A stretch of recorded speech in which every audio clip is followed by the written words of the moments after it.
Bow, you shits! The real war isn't between a few squabbling houses. It's between the living and the dead. Winter is coming. Why are all the gods such vicious cunts?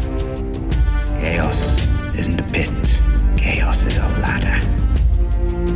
I'm the shield that guards the realms of men. You know nothing, Jon Snow. I drink and I know things. You're the worst shit in the Seven Kingdoms! Death is the enemy, the first enemy and the last. Dracarys. I am the god of jits and wine. Welcome back. My name is Chris. I'm Andy. And I'm Steve. And this is Streaming Things, the #1 podcast. The The #1 podcast named Streaming Things. We were a big deal in the Stranger Things world, so I still got to get the newest moniker for House of the Dragon because we're not such a big deal. The hottest spillers of tea for Hot D. Okay. Yeah, the #1 Hot D cast. Yes. We're still working on it, but we talk about House of the Dragon a lot, and we're gearing up for Rings of the Power. Rings of the Power. I sound like an old man. You guys watching that Rings of the Power Rings show? of the Power? You know, when your dad would come in and ask what you're watching and like say it like slightly off. And then you put a pillow on your lap and you're like, nothing. Oh, you playing the Nintendo or just, it was always slightly off. Are you watching the Powerful Rangers? Kinda. So we're going to be talking about House of the Dragon again today, but we're going to explore some of the lore. We got some questions from listeners via email and Twitter and some questions that they might have concerning the context of the events of House of the Dragon. Where do these families come from? Who are they related to that we know from Game of Thrones and so forth? So we're going to try to have some fun nerding out and just exploring the deep lore today. So you can email the show for questions like that at any time at streamingthingspod@gmail.com. You can follow us on Twitter at streamthingpod. And so forth. Mm-hmm. And I was thinking earlier today, a lot of people ask me the #1 question by far, at least on the TikTok, is can I watch the show if I haven't seen Game of Thrones? And I think that's a strange idea because normally it's like objectively, yes, right? Because it's a prequel. It's none of the events really are needed, but it's such a different world that it's like Better Call Saul without Breaking Bad, you know? But I think it's even vastly worse because at least Better Call Saul and Breaking Bad take place on Earth.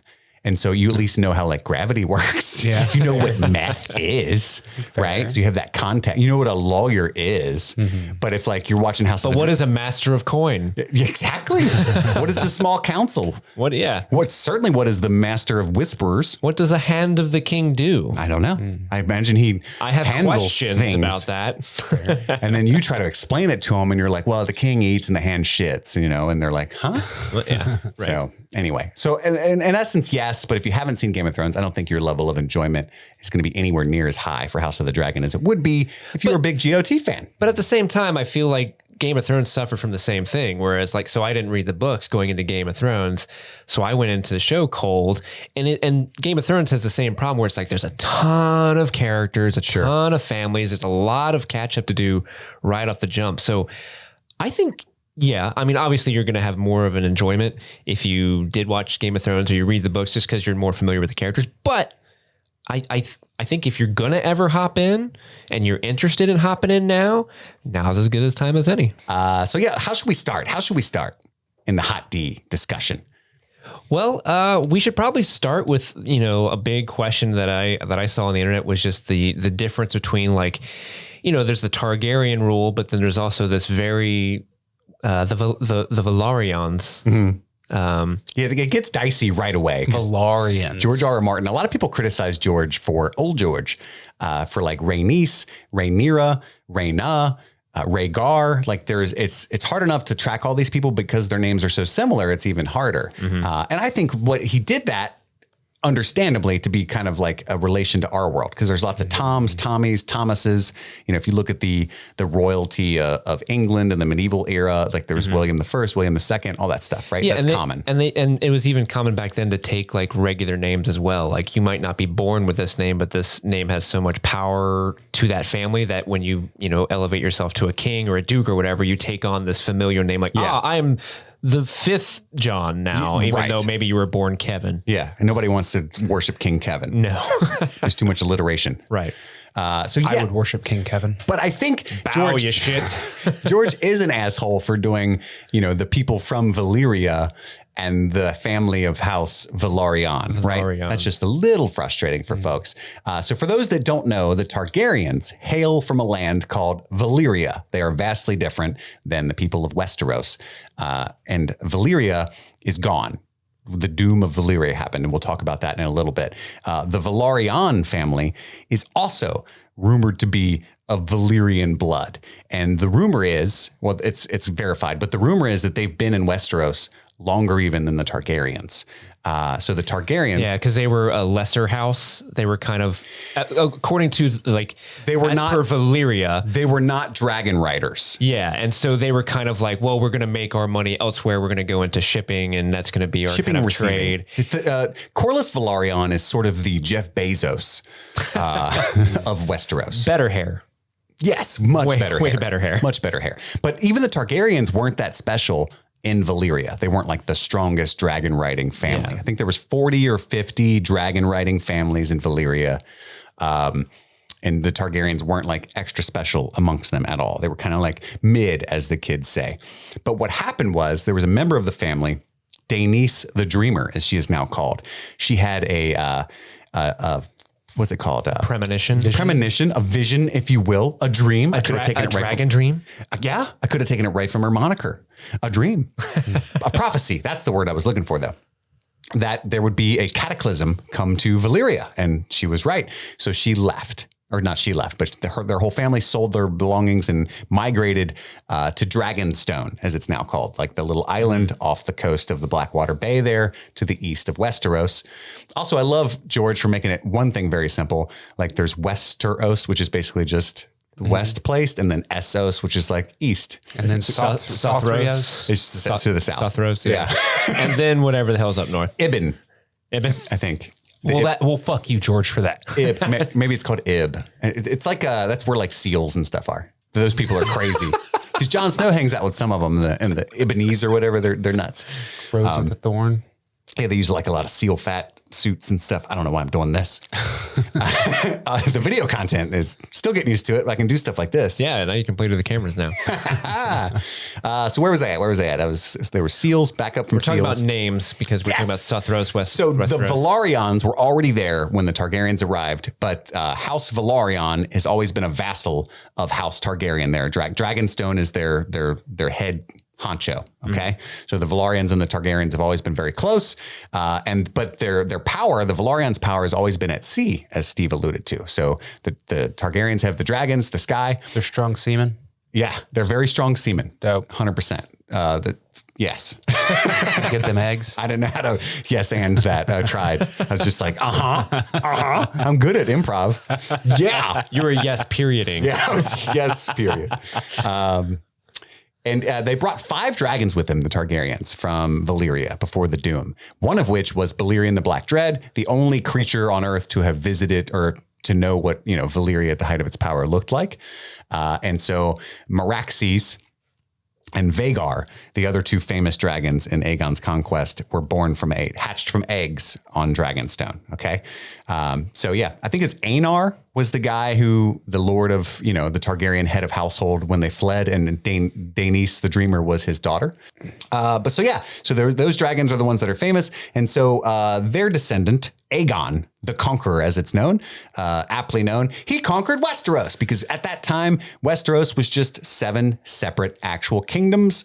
And now here's what House of the Dragon does that's interesting. You probably saw it at the end of episode 1. There's that talk between King Viserys and his daughter Rhaenyra about the vision that they had, presumably maybe Daenerys the Dreamer. And that's the reason they left Valyria, but who knows? But definitely the reason that they're supposing they conquered Westeros. It was always supposed that Aegon just wanted to conquer shit. He just likes, what? He woke up one day like, I feel like conquering some shit. And they were like, why? Like you do. Papa, why? And he's like, well, I mean, I got all these dragons. I'm not using them. I'm not like burning any castles or anything. It's super boring. And also that one guy's a dick. Yeah. Hate that guy. Wasn't there a lord like Lord Argilac or something like that who was like, hey, will you marry my my daughter, please. And Aegon's like, oh, no, thanks. I already got 2 wives. They're my sisters. And dude was like, you motherfucker, I'm going to kill your envoys. And that guy's like, well, I guess we're going to go to war then. Yeah. Is that what it was? He killed the envoys. I remember reading that. I've read that part of Fire and Blood. That's like page 2. Yeah. Well, I read it. Yeah, good job, buddy. Thanks, man. I like I said, I like having you on the show, not having read it somewhat, because then it's like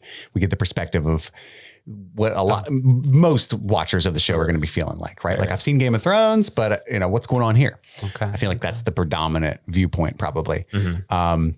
Anyhoozle. So yeah, but now it's really interesting because this has always been like a Reddit rumor, and somebody in the last YouTube video we did said that George Martin had confirmed this. I don't know that to be true. I'm not saying it's not. I don't know that information. But it's always been like, I think he, from my understanding, I don't know if that's not true either, but like everything I've seen of him, he's been coy about it. He's never like straight up said, yeah, that's what I'm doing. He's been kind of going, I don't know, I'm George Martin being a little rascal. How do you guys feel about that idea? The idea that Aegon knew about the White Walkers taking over Westeros at some point. And so he knew that all of the peoples were going to had to be united to fight them. And that's why he united the 7 kingdoms, and that it's been this like Targaryen thing. Like they've all known generation after generation. I don't like it because it feels to me like it puts too much power into the one family. It's kind of like how I felt about like Rey being a Skywalker, like how happy I was that she wasn't in Last Jedi. It's like, okay, it doesn't matter. Oh, but she's a Palpatine. Yeah, right. So I like the idea better of like, hey, if they hadn't done this, then the world may have ended, or at least Westeros may have ended. I do too. I liked the idea that the Targaryens were just kind of assholes. They thought they were gods, as they say in episode 1. And this has always been their like familial philosophy, that they're closer to gods than men. And that's how everybody sees them, because they have control over the dragons. And they actually typically don't get the same kind of diseases and stuff until a couple generations down. They get the shivers. But yeah, so I like that notion that they were just kind of drunk on their own power and did it because they could, and then out of that, we got some good people like Rhaegar and Daenerys to a point. And so now they're like there's this air of destiny about it that I kind of dislike. What about you, Steve? There you go. That's a good way to put it. I don't hate it, but I don't like it either. It's one of those things where it's like, I could do without it. Sure. But it doesn't necessarily make me mad or upset. I'm just kind of like, he didn't need that, but sure. If you want to, Steve is ambivalent. I'm quite ambivalent towards it. I mean, I'm not going to defend it. Like I said, I don't feel super strongly one way or the other. But I personally, if I were Mr. George R.R. Martin, I wouldn't have done that, because I do like the idea of like, this is just life happening. Yes, and so much of this world of Westeros is dictated on how real people can be. Sure. Like in situations like that, there are kings who go power mad. There are kings who are good. Some kings are assholes. There are some unfortunate tragedy that befalls some houses, and some houses are elevated, all at random, just because the world is constantly in motion and constantly in flux. I don't like this idea of like, nope, here's this thing that's going to happen. Now, it makes sense in a way, because we just literally talked about Daenerys the Dreamer dreaming about the doom of Valyria, and that ended up happening, and she was right about that. Yeah, I mean, there's definitely prophecies that come to fruition in this, and there's definitely lots of magic in this world. I'm not against any of that. I love that. It's just the fact that the Targaryens secretly were conquering for good. It's not as cool as like, they're just kind of because they could. Yeah. They got dragons and shit. They got bored. You were flying around looking at all these ants that are just, oh, look at me. I'm trying to grow me crops. You kind of want to burn them. I mean, we've all played like a Grand Theft Auto game, and it's like, I could run every red light and no consequences at all for me. Imagine that, but you're on a dragon. Steve, you seem like the type that stops at the red lights. Do you stop at the red lights? Oh, in Grand Theft Auto? No. But we all have. We have. Yeah. What's it like? I actually like those videos of those guys that like mod GTA 5 and they act like it's a normal world. Yeah. And they'll just sit on the side of a road as a cop and like check and then pull them over for going too fast and shit. You ever watch those? Work, man. My wife's pregnant. Dude, it's so fun. And people are always in the comments like, touch grass. And I'm like, Dude, this is fun. This is awesome. That is fun. I like that. That I've sounds never watched amazing. the videos, but I have heard about it, and it'd be a lot of fun. Yeah, they go up to the window and they're like, let me see your license registration. And they even like study them. They're like 1041. Just hold 1 second. And then he's like, he's got a gun. And then like, they'll have like 5 other buddies show up in squad cars and put it down, drop it. Don't do it. Don't do it, brother. Anyway, That's fun. but if they had one of those for Westeros, but it's a dragon. and you had 100%. You just all swoop bets down are in your off. dragon. You say, do you realize how fast you're going on that horse, sir? But you're on a dragon. Yeah, and they eat the horse. I like that you brought up though that it kind of turns it into conquering for good, because there is no such thing as conquering for good, and that is absolutely what they're doing by retconning in this way, and I don't like that. Yeah, I mean, and that's always been the Valyrian story. So people have also asked, how do the Targaryens specifically control dragons? And the honest answer is that people don't really know. It's magic, for one. So their history is that they found the dragons in the 14 Flames. And the 14 Flames were just a ring of volcanoes that surrounded old Valyria, right? But the from Ashai, the place called Ashai, the Ashai, like the wizards and stuff from that Far East area, they claim that they taught, like the Shadowbinders taught the Targaryens how to control the dragons. And they found dragon bones all across the world, like even as far as like Sothorios and stuff way down south. So it's understood that they're kind of like dinosaurs and they've been everywhere. And so the Valyrian myth that they found the dragons in the volcanoes seems to be wrong, because they're like just a world. What's the fucking global creature? Jeez, I had a stroke. Ubiquitous. Ubiquitous, sure. Right. So that's how they control them, though. Is most likely the truth is that they learned that from the technique from the spellbinders of Ashai, and just learned that. And I guess it became like an inherited trait. Though, to be honest, in my opinion, George Martin's a little inconsistent as to the abilities of the Targaryens, because I think, like Daenerys, she's the unburnt. Right? Like she can walk through flame. I did. Where did I see this on? I think I saw it on, I think it was an Alt-Shift-X theory. I don't know if you guys are familiar with that. It's a YouTube channel. He's a really good deep. If you want to get really, really deep into Game of Thrones lore, check out Alt-Shift-X videos. They're great.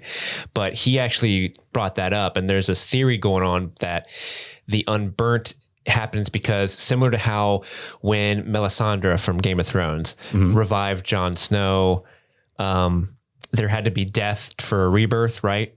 And because like blood magic and like magic like that requires some sort of death to bring back something to life. And because when Dany originally became unburnt and had this power, it was when there was that blood or that burning of Drogo and Miri Mazdur. Is that the Miri Mazdur? Yeah, because there was that almost sacrifice, they accidentally created this extra Targaryen ability that she had that wasn't necessarily intentional, but because the elements were right of this sacrifice of 2 lives, she was able to have this magical upbringing of being unburnt, which I thought was interesting. I don't know if that's true. I think, but I thought that was a smart idea. I think that's a fabulous retcon. Does she in the books get? Or is she unburnt more than once? Because also, I'm pretty sure in the books, doesn't her hair burn off? Her hair, it makes more sense, yeah, because her hair is not. It doesn't have that unburnt quality. So like in the show, we see her be unburnt a couple of times. Does it happen more than once in the books? Maybe in the House of the Undying. Remember when she burns down the entire house in Karth? Oh, yeah. It might happen there. Okay. I'm not sure, to be honest with you. So that's how the Targaryens control the dragons, or the Valyrians in general. And what happened with the Valyrian, they're called the Freehold. And so they actually had a pseudo-democratic, kind of maybe oligarchy, maybe. So there was like the 40 or 50 families that would rule everything together by vote and stuff like that. The other empire at the time was Old Gis. I'm Old Gis. Welcome to my apartment. And they were like this monstrosity, kind of like a Far East Rome, and they had a massive empire, and they're like heavy in the slave trade. And so the Valyrians conquered them. Like, we have dragons. Fuck you. That's not nice. But then they learned slavery from the Giscari. And so they started conquering all of the other cities around there. They're like, yo, we can make people do stuff. Yeah, like for free. Marine, Volantis, all the places, Astapor, all the places that you learn about in Daenerys' story in Game of Thrones. That's where they conquered. And so all of those cities speak Valyrian because Valyria conquered Old Gis. And now there's a city called New Gis that, anyway, so not to get too deep into kind of like Associan lore. Is that kind of like New Coke? Yes. It's really controversial. Yeah. Some people really love new Gifts, but a lot of people say it's not as good as old Gifts. Exactly. They prefer the old. It's like The Thing. They're like, it's not the same great taste. It's not the same great Gifts. Same great Giz. New Giz flavor. Again. Make Giz great again. Exactly.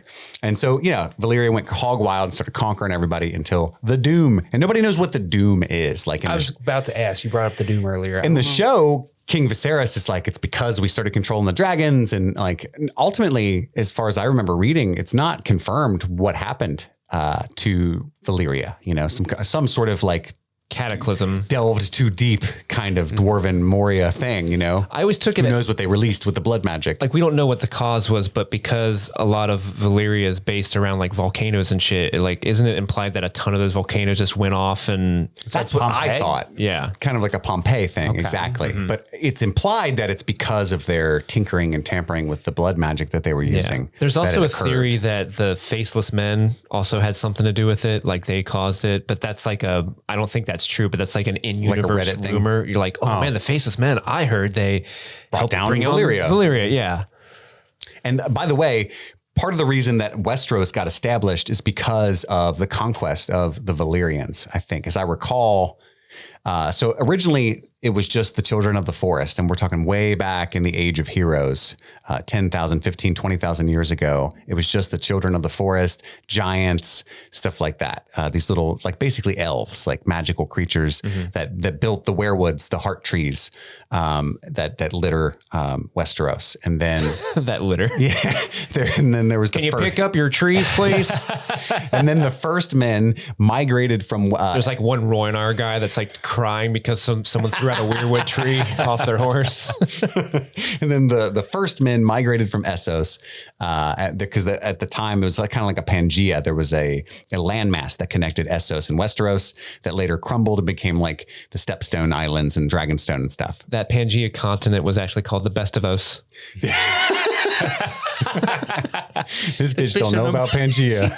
Yeah, dude.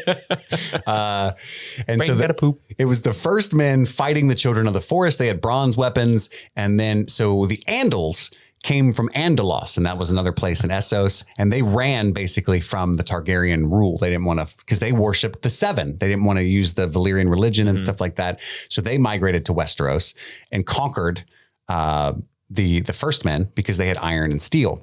And then the Rhoynar were another group of people that came from Essos with Nymeria and her 10,000 ships, and they settled in Dorne.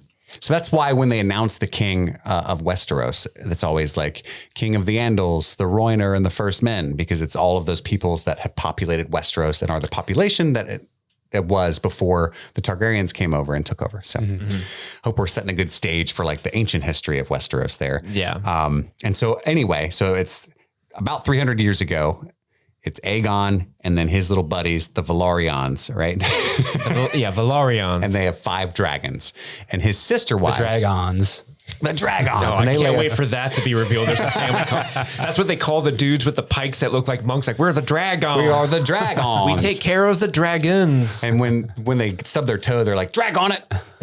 That's the expletive back then.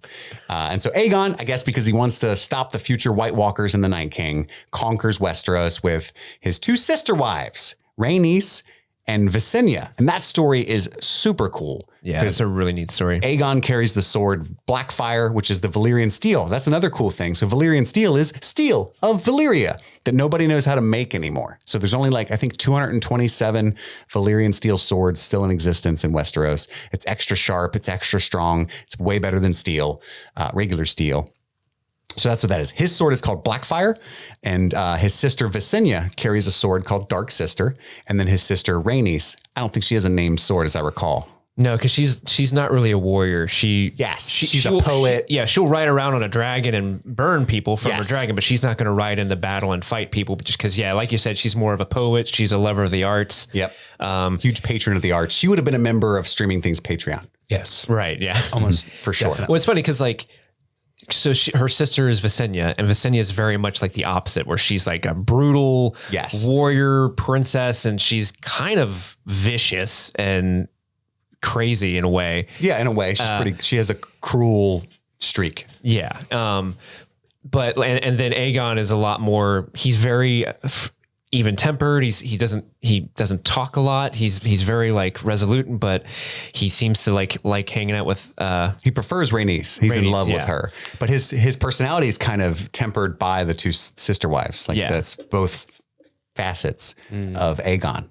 You get the feeling that they would not be nearly as successful without the three of them at the same 100%, time. 100%. You lose one, you really the rest of them kind of fall apart. In fact, at one point, Rhaenys passes away. Like 10 years after they conquer, they're trying to retake Dorne again, and she dies. They never really took Dorne. Yeah, so Dorne is unbowed, unbent, unbroken, and they were the only people to resist Aegon's conquest. So he pretty easily took the west and the east and the north and the Riverlands and the Crown Lands, as they're now called. One of them went to Dorne and like no one was there except for they all left. Those They're like, nah. Yep.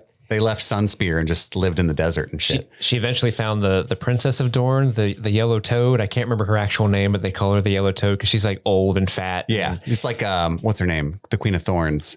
Kind of, yeah. Olenna Martell. Olenna Martell, yeah. But not Martell. But Tyrell. Yeah, she meets up with her. She's the only person in Sunspear, or I think it's Sunspear. It might be a different city.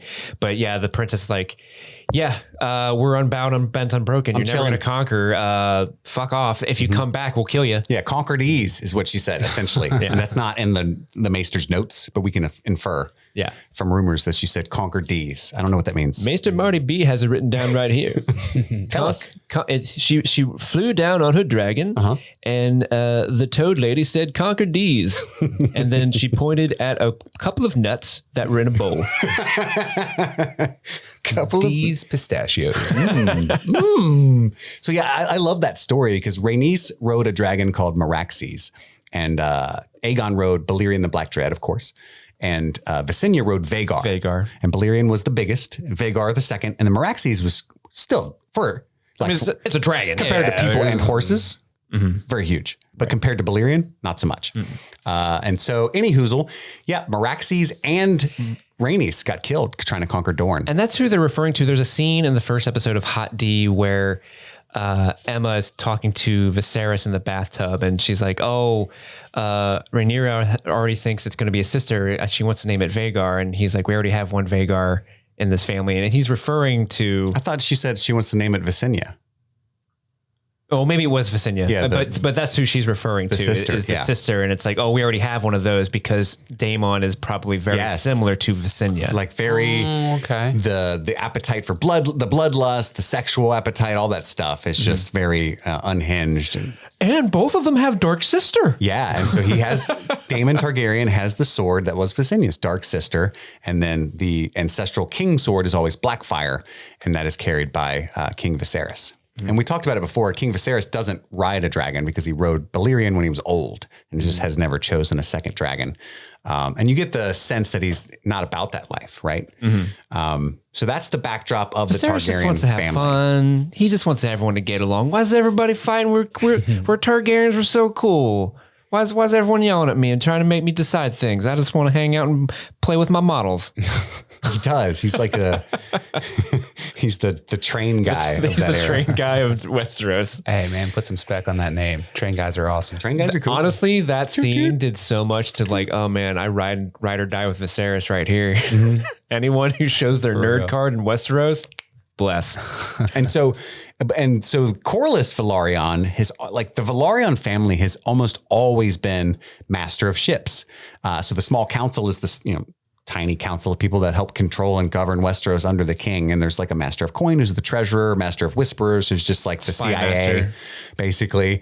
And then the master of ships is the admiral that controls the fleet. And that's 99% of the time somebody of House Velaryon. In fact, it just became considered kind of an ancestral political seat, the master of ships for the Velaryons. And then Corlys Velaryon, the guy who's in House of the Dragon episode 1, he has an amazing backstory. We talked about it on the last episode, but he actually is the only living person to have sailed a ship as far as Yi Ti, which is a city that's basically, China to like. There's a lot of Reese's Pieces in ET. Yeah. There's a lot of There's kids on somebody named bicycles. Keys that's chasing these kids around. Nobody knows what's over there. He got there and he was like, "First mate, phone home." Yeah. By Raven. ET phone home. Yeah. And so what's cool about that though, is he brought back so many like spices and silk and things like that, that the Velaryons are the richest family in Westeros at this time. So that is important to note, like they're how powerful they are, because at the Lannisters literally mine gold out of the mountain in Casterly Rock, and the Velaryons became briefly more wealthy than them. And that's very important. Yeah. So, And if you watch the original Game of Thrones, that house still is around, but it's nowhere near as powerful as Velaryon? it is. Yeah. Yes. They are still around. That was a question we had gotten. The Velaryons do exist. And in the books, they're mentioned. Like, I think Jon Snow will see their banner in a war or something, you know, because it's like a seahorse. It's mentioned like, oh, the Velaryon seahorses over there. Their bitch asses are over there. But they're nowhere near the power that they are at this time. Without the Targaryens, like nobody gives a shit about them, right? And the Targaryens weren't even that powerful in Game of Thrones because they had Mad Aerys's crazy ass. So were the Greyjoys still a thing at this time when the Yes. Velaryons were? Okay. Greyjoys are still the lords of Pike. Okay. Just opposite ends of the country. But they weren't quite the sea power that they, you know, because they had the Velaryons were around. So that's pretty neat. Maybe we'll find out why they're not as powerful by watching Hot D. I think we will. Yeah. I think we will. Indeed. Indeed. What other questions did we have? We had how do they ride the dragons? We had like just family tree stuff in general. So Otto Hightower, the Hightowers have always been the lords of Old Town. And Old Town's always been the most popular, populated, you know, biggest, most powerful city because that's the seat of their faith, the faith of the Seven. That's where the Maesters go to school at the Citadel. It's like the Rome, you know, because it's where the Pope is, the High Septon. And so the Hightowers are used to that kind of prestige. However, when Aegon Get off your high tower. when Aegon conquered Westeros, he landed right there. It was just tactically beneficial where he landed from Dragonstone. It was like the Blackwater Rush, which is the river that comes out of the Blackwater Bay. It just gave access to that. So he could access all kinds of important forts and cities in the Seven Kingdoms. So he landed there and it became the Aegon Fort because he built fortifications to resist attack. And then eventually when he conquered everybody, he took down the Aegon Fort and built the Red Keep. Okay. Okay. And then it's called King's Landing because that's where the motherfucking king landed. Thank you, George, for something normal. Yeah. And then just a group of, you know, a city just kind of vomited out of happenstance by people wanting to be near the king. Because it should be said that when Aegon was conquering Westeros, like a lot of obviously the lords of Westeros at the time, most of them were like, who the hell is this guy coming in and ruining our fun? We're seven. Yeah. We're seven separate kingdoms. We don't have to bend the knee to no man. Yeah. We don't be bending knees. Let's fuck that guy up. Oh, he's got dragons. But unfortunate. But Aegon was interesting. He's an interesting guy because like he will burn you alive if you slight him, but if you bend the knee, he will forgive you completely and he will treat you like the greatest person ever. So if you like, there's a Stark. Was it which Stark was it? Rickon. I don't know if it was Rickon. It wasn't Rickon. Brandon Stark. And it's not Cregan. One of the Stark who was king at the time. They met on the battlefield and he could see like the dragons and the Targaryen. He was like, nope. And after a couple of days, he's like, we're never going to win. I'll kneel. And he became like the king who kneels. Who knelt. But like Aegon Targaryen was like, hey man, we're cool. You run the north. All right, I'm going to go fry other people south. But while I say that to say that even though the lords had a very conflicting opinion of him, most of the small folk fucking loved him because he was mixing shit up. He was very kind. He was given, especially Rhaenys, like with her influence is where he was pretty. And Visenya was always like, I vote we burn him. Yeah. Stabby. I'm getting real stabby over here. Yeah. I think she was the one. It's a cool story because the Eyrie still existed. I love the story. Yeah. And so the seat of House Aaron was like, you know, fuck you guys. We're not kneeling. We got the most impregnable fortress known to man. And it is. Like, it's in the mountains. It's impossible to get to the Eyrie and storm. It's impossible to storm that castle. Unless you're, what's his name? Tyrion's friend. He says, I'll impregnate the bitch. Bronn. Yeah, Bronn. It's nigh impregnable. And Visenya just flew Vagar up there and landed and was like, what's up? And she's like, I surrender. No, it's so funny because at the time the king was like a Robin Aaron. It was like the king was a child. And so like his mom was basically running the show, but Visenya landed in the courthouse where the little boy came and was playing with him. They were like, friends. I read that. Yeah, part. they were like, check out the little dragon. And the boy's like, Mommy, can I go ride on the dragons? Yeah. And the mom's like, takes the veiled threat and is like, get it, veiled threat.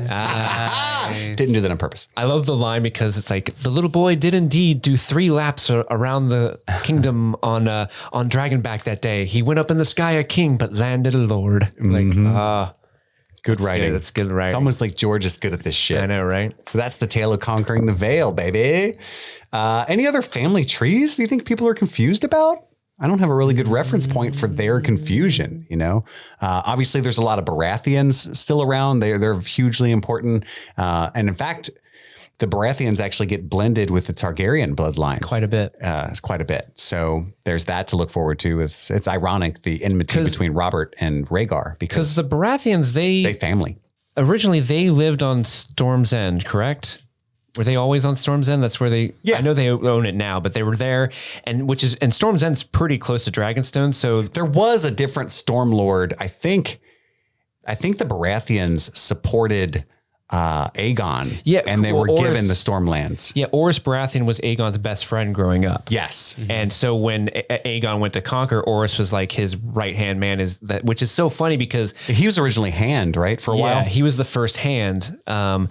And it's so interesting. For so long, the history of these two families, Baratheon and Targaryens, were like very, very close. Mm-hmm. So it's really kind of tragic and ironic that Robert Baratheon's the one that kind of turned it around and destroyed the Targaryens essentially because of the Mad King and what he does. Yes. But it's kind of... The Mad King, I was thinking about it, is basically the Denethor. Like King Aerys II is basically the Denethor. Sing me a song. Yeah. I like grapes. I'm not going to cut my fingernails. Especially the way that he dies. He's like sets himself on fire and shit. Like very King Aerys. So yeah, I think the Baratheons have always been intertwined very heavily with the Targaryen bloodline. And we're going to see almost every family that you know of from Game of Thrones is going to make an appearance of some kind in House of the Dragon. We've seen. So, are the Tyrells in power yet, or is somebody else? Yes, the Tyrells currently rule Highgarden. They do. They're still a big deal. The Martells have always ruled Dorne. Starks are still Starks. Starks are Stark. It was Torrhen Stark that knelt, by the way. Torrhen, thank you. Thank you, for buddy. looking that up. Let's see who else would potentially appear. Did we ever find out where Varys was from? Is Varys from like Varys Essos? is from Essos. He is. Okay. Yeah. Mm-hmm. And the Mysaria is really cool. We talked about her on the last recap of episode 1, but I was listening to other podcasts and they were suggesting that with the interesting accent that the actress is doing, I don't recall her name, but she's in some really big stuff other than House of the Dragon. The accent that she's doing is interesting, they think, and might imply like maybe they're going to say she's from E.T. or something. I think it was Kim Renfro on Cast of Kings that was saying that. So she's supposed to be from Lys. What we all want to know is more about the Westerlings, the Graham McTavish house. We got a lot of emails about Graham McTavish. Yeah, those so emails apparently were he great. played Dwalin. Yeah. No, it was one of those things like we got a ton of emails of people like, oh, he plays this in this movie, this in this movie. And it's like, oh, you're right, he does. I completely forgot and about they're that. always like fantastical or medieval roles as well. Yeah. Like he has a niche.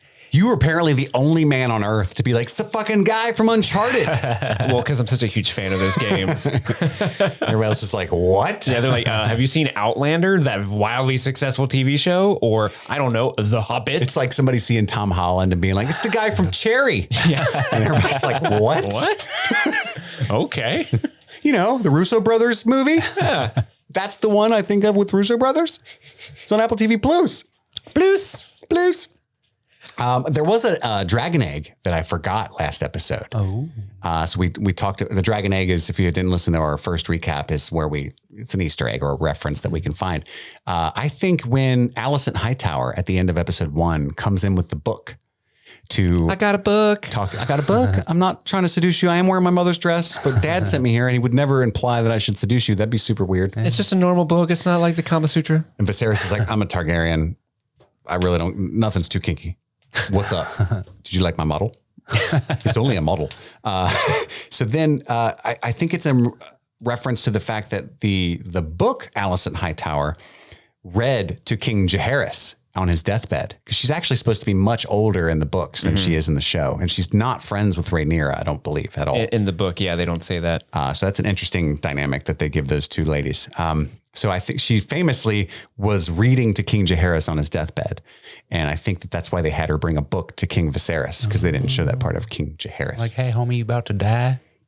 Yeah. So I thought that was kind of neat. You know what I mean? That they showed her with a book almost constantly in the first episode, actually. And I think that's kind of what she's known as. It's like the little lady who reads. She be reading.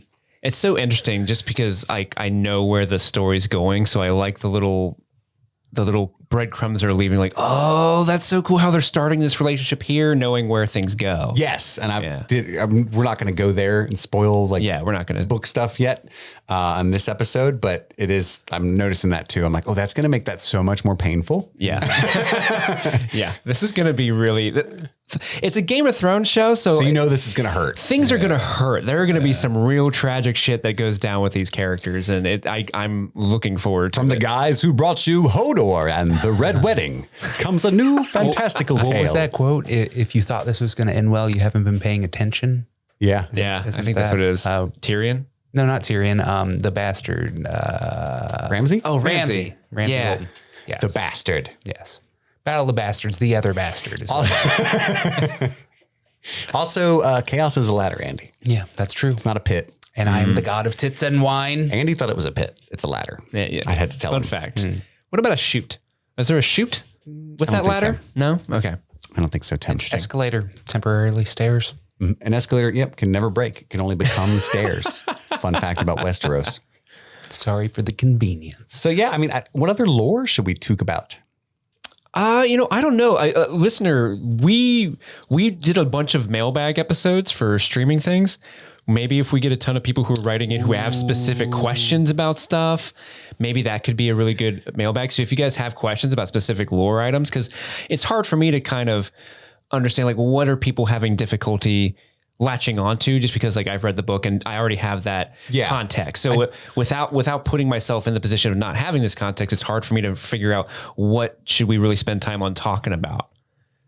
So if you guys have any suggestions, I would love to hear them. Yeah. So I hadn't talked about it with you guys yet, but I was planning in my head, this is my head canon, that next week, because we don't have Rings of Power yet either. Eventually we're going to be doing both the Rings of Power and House of the Dragon. We'll be all booked up for sure. But next week there's a tiny window where we have time. Actually, it's Thursday nights the next week is where Rings of Power comes out, right? Next Thursday? Yeah, so maybe not. But I was hoping to get a mailbag in between Sunday and Thursday. I don't know if that's possible, or if we get enough emails, I guess we'll try to figure out a way to do it. But yeah, well, email us eventually, and we'll definitely do one before the season ends. Because the season's going to end in mid-October, late October. So we got time. So send them in, and we'll just compile them, and then we'll get to it. Because there's already been a couple emails that I think are really good that are worth saving.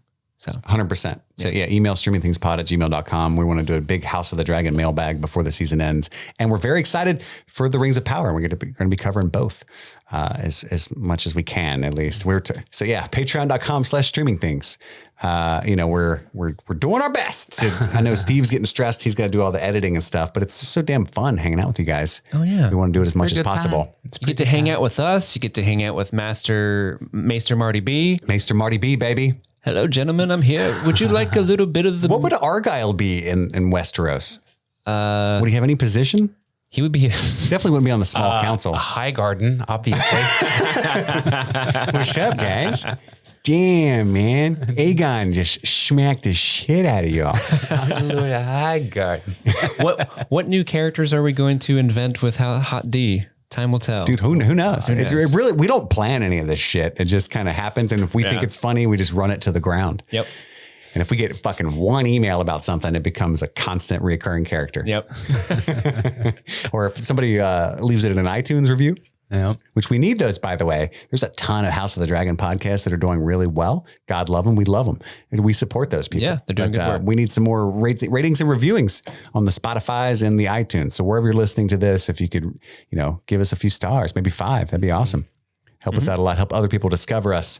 We're actually number 5 Rings of Power podcast in the world, though. And we haven't done anything yet. That's cool. Hey, we did that trivia game. That's pretty good. And we released Lord of the Rings as well a couple weeks I ago. love those Lord of the Rings episodes. Those are great. Yeah, and I'm actually really pleased at how well House of the Dragon is doing. I don't know if you guys have done any. Yeah, it had 10 million people stream the first episode on HBO Max. It's the #1 premiere show they've ever had on Max. Yes, as far as like a brand new show premiere, which makes sense because it's coming off of the most successful show of all time's IP. Which is so funny because there were a ton of people who were like, well, no one's going to watch it. That's what I was going to talk about. Too burned by. There was a lot of haters that are like, this show's going to fail. Fuck GOT, never going back. And how's that Aegon in your face? I made that joke last episode. I remember. Still it's one of those things you can run into the ground because it's great. Boom, We're baby. doing it. Yeah, so it was a hugely successful premiere. Did you guys see that video of the New York apartment building? Yes, dude. Yeah. All the windows that were all flashing the same lights. That was so awesome. They're all watching a hot tea at the same time. Yeah. That was pretty incredible. That was really cool. Because it's like we don't get that a lot anymore. This prestige appointment viewing where, you know, the entire world is sitting down at 9 p.m. or whatever time it is where you're at to watch this one show and then like get on Twitter together afterward. You know, like that doesn't happen a lot anymore. You just kind of binge it at your own pace for the most part in the world of streaming. And that's one of the things I missed most about the Game of Thrones show because it was like 8:59. I sat down on the couch with my food, handed my wife her plate, and just stared at the TV and just wrapped attention. And then afterward on Twitter, it was just like #Thrones, y'all. It was just blowing up with all these instantly made GIFs of Tommen jumping out the window and stuff. I don't know how people are so fast. Dude, they're so fast. It's insane. Dude, what I can't wait for though, and what's been burning my head, and every time I watch an HBO original, I'm disappointed when we get the little static and then the HBO. Yeah. And then we don't get right after that. It's something else. And I'm like, I deflate a little bit every time. What do you think the intro is going to be? I don't know. Because they don't reveal it on a pilot. It's going to be next week, though. Yeah. Did they not do it in the pilot of Game of Thrones? No. Oh. I don't remember, but I think it's pretty normal to jump right in. Current, modern, question. I don't but know. I'm pretty sure 2011. I'm pretty sure in 2011, or whenever, was it 2011 when? I think so. For some reason I was thinking 2010, but yeah, I'm pretty sure the first episode had that stinger, the da da da da da da. So I hope we get something like that because that's always one of my favorite things about Game of Thrones was that intro because you could be like, "Ooh, where are we going today?" Because the map would always sometimes it would change and like, "Oh, we're going to a new place." Yeah, it was like a way to help you keep track of where you were at. Yeah. I love what Ramin Djawadi did though at the end of the last episode of episode 1 of House of the Dragon, where he did the old theme but with like a choral element, like there were people singing. Because I watched it again. Have you guys watched it a second time? Yes, no. I have. I did the next morning, I think, like a psychopath. So really quick, I had to finish the rehearsal, which is insane. Did you watch the finale? I did. We'll talk about it after. Yeah. What of all like the memes and stuff that was generated by the first episode? Do you have a favorite one? Because I have one. I want to see what you guys would have. I know what it is. It's the guy kneeling at the gravestone. Was that your favorite? That's not my favorite one, but that is a good one where it's the guy in front of the gravestone. It says Balon, and then it's Daemon Targaryen like throwing up. I forget what it is. He's doing a peace sign. Yeah, He's like, chucking yeah, deuces. air for a day. Yeah, that's probably my favorite meme. That's awesome. Andy, do you have one? No, I don't, man. My favorite one, someone took the scene where Daemon gets hit and his back is skidding on the rail of the tourney. Oh, and they they put made in the Tony Hawk. Oh, I did see that one. The manual balance beam. They added the Tony Hawk music, and then when the one guy tries to help him up and he shoves him, it goes shove and makes that little like the pop shove it like trick thing. Yeah, that was really well done. Wonderful. That was great. People are quick. I'm looking forward to these the episodic memes. Those would be great. Yeah, that's what I'm saying. Thrones, y'all. It's back. Thrones, y'all, baby. It's back. I think is that all the lore and stuff we have? For now, like we said, reach out, let us know what you guys want to talk about, and we'll dive deep into it. Yeah, I mean, I've got the World of Ice and Fire book. I've read Game of Thrones or Song of Ice and Fire, the books that are out 4 or 5 times, and huge fan of the show. It's, Steve's a fucking nerd from way back. Andy, super dork. Yes, So big time. anything you guys want us to talk about, like I said, maybe not necessarily something that you don't know about, but you just like hearing people talk about it, write in streamingthingspod@gmail.com. We'd love to nerd out. But tune in Monday for the recap of episode 2. And then we're going to be doing Rings of Power, or as we'll be calling it from now on, Hot D and Trop. Hot D and Trop. I love it. Right? Okay. Right? I like it. Are we doing that? Hot D and Trop. Am I making fetch happen right now?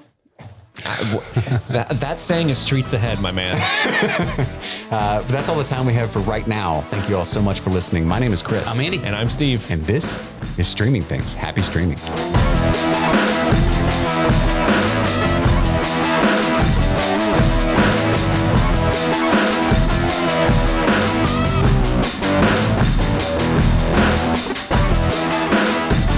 I just had a little something here. Maybe I can bring this dead corpse back to... Oh, hello. Didn't see you there. It's me, Maester Marty B. Welcome to my shop. This is my crib. This is where I roll. I do all sorts of random experiments, all for the good of the realm. In fact, right over here, I'm making a little bit of milk of the papa. It's kind of like milk of the poppy, but my own special ingredients.